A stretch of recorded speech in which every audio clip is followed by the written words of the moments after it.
Good morning guys, welcome back to my channel. তো আজকে আমি ভাবলাম অনেক দিন ডেলি ব্লগ বানাই না, তো আজকে ঘুম থেকে উঠেই ফোনটা হাতে নিয়ে বসে পড়েছি। স্কিনটাকে দেখছিলাম, স্কিনটা বেশ রিফ্রেশমেন্টই লাগছিল। তারপরে চা বানাতে চলে এসেছি, আর সাথে ভাতও বসিয়ে দিয়েছি, কারণ তাড়াতাড়ি গরমে রান্না শেষ করতে পারলেই বাঁচি। এখানে ডোডো ঘুমাচ্ছে পাশে, পীযূষ অফিস চলে গেছে, আর আমি চায়ের মধ্যে বিস্কুট ডুবিয়ে ডুবিয়ে খাচ্ছি। আর এই এস বিস্কুটটা না, ছোটোবেলায় না এই বিস্কুটটা এতটা লম্বা ছিল না, ছোট ছোট বিস্কুট, এরকম এস বিস্কুট খেতাম। তোমরা কে কে এরকম এস বিস্কুট খেয়েছো প্লিজ কমেন্টে জানিও। তো ডোডো ঘুমাচ্ছে, ওকে এখন আমি ডেকে তুলবো। আর ঘরটা অন্ধকার, কারণ আমি গরমে সব পর্দা ফর্দা দিয়ে রাখি। তো ওকে ঘুম থেকে উঠিয়ে ফ্রেশ করিয়ে খাইয়ে নিচ্ছিলাম। ওকে আজকে সকালে একটু সেদ্ধ ভাতই খাইয়েছি, কারণ প্রত্যেক দিন না ওকে মুড়ি টুড়ি দিই না, একটু আজকে ভাতই খাইয়ে দিয়েছিলাম। তারপরে আমি বসে পড়েছিলাম ঘুগনি মুড়ি খেতে। আমি কোনোদিনও ঘুগনি দিয়ে মুড়ি খেতাম না, কিন্তু শ্বশুরবাড়িতে আসার পর থেকে এটাও অভ্যাস হয়ে গেছে। খারাপও লাগে না খেতে। তোমরা কে কে ঘুগনি মুড়ি খেতে ভালোবাসো সেটাও কমেন্টে জানিও। তো আমি এখানে মুড়ি টুড়ি খেয়ে তারপরে একটু বসে ডোডোর সাথে দুষ্টুমি করছিলাম। ডোডোর চিপসটা নিয়ে খেয়ে নিচ্ছিলাম। আর এই পর্দাগুলো দিয়ে রেখেছি, কারণ বাইরের গরমটা না প্রচণ্ড, তাই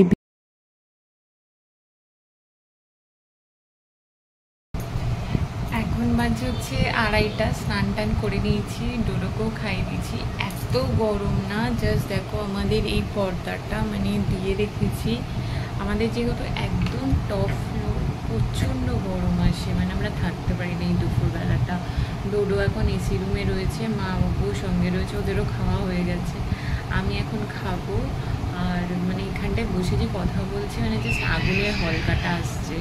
একটু ওপর থেকে ছাদের গরম নামে, তারপর জানলা দিয়ে পুরো গরম একটা হাওয়া আসছে। আজকে তো আমার এখানে দেখাচ্ছে 38 ডিগ্রি। তোমরা কে কোথা থেকে দেখছো প্লিজ একটু কমেন্ট করো যে তোমাদের ওখানে কীরকম গরম রয়েছে। জানি না বৃষ্টিটা কবে আসবে। তো চলো আজকে দেখিয়ে দিই আমি কী কী রান্না, যদিও আজকে আমি করিনি, আমি ঘর ফর পরিষ্কার করেছিলাম আর শাশুড়ি মা রান্না করেছিল। তো চলো দেখি আজকে লাঞ্চে কী কী ছিল। এই দেখো, আজকে হচ্ছে এটা ট্যাংরা মাছের ঝাল, এখানে হচ্ছে কচুরলতি হয়েছে, এটা কচুরলতি আজকে আমরা পাতুরির মতো করেছিলাম।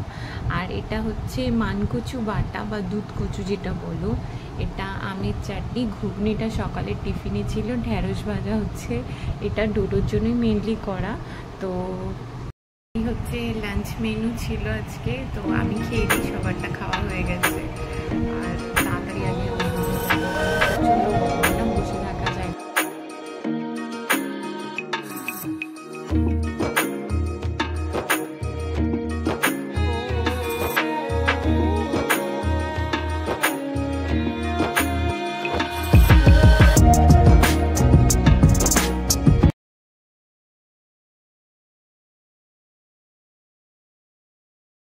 তো খেয়ে দিয়ে উঠে আমি একটু রেডি হয়ে নিয়েছি, কারণ আমার এক বান্ধবীর বাড়িতে একটু দেখা করতে যাওয়ার ছিল, ওর কাকা মারা গেছে। তো সেই কারণে ওখানে গিয়ে আমরা সবাই মিলে একটু দেখা করে এসেছি। সবাই মিলে মানে সব বন্ধুরা মিলে। তো আমি একটা হালকা কুর্তি পরে নিয়েছি। আর এখন যেহেতু 4টে 4:30 বাজে, একটু রোদটাও পড়েছে। চলে এসেছিলাম বন্ধুর বাড়ি থেকে অনেকক্ষণই। তারপরে এসে শ্বশুরের একটু পেনশন তুলতে গেছিলাম। এসে এখন রাতের আমি খাবার দাবার সব বানালাম, রুটি তরকারি ভাত টাত শোধ করতে হলো। তার মধ্যে জানো তো একটা খুব বাজে খবর পেলাম, সেটা হলো আমার বাবার কিছুদিন ধরে শরীর খারাপ ছিল, আমি ওই বাড়িতে গেছিলামও।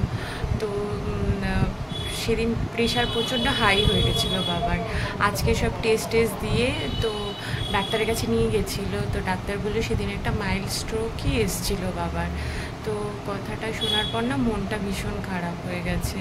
তো কাল সকালে আবার যাব গিয়ে বাবার কাছে, কারণ দাদা বৌদি তো অফিসে যায়। এই কদিন অ্যাটলিস্ট একটু বাবার কাছে গিয়ে থাকি, তাতে একটু যদি বাবার রিলিফ হয় তো ভালো লাগে না। বুঝতেই পারছি না কী করবো। তো আজকের ব্লগটা এখানেই শেষ করছি, দেখা হবে আবার নেক্সট ব্লগে।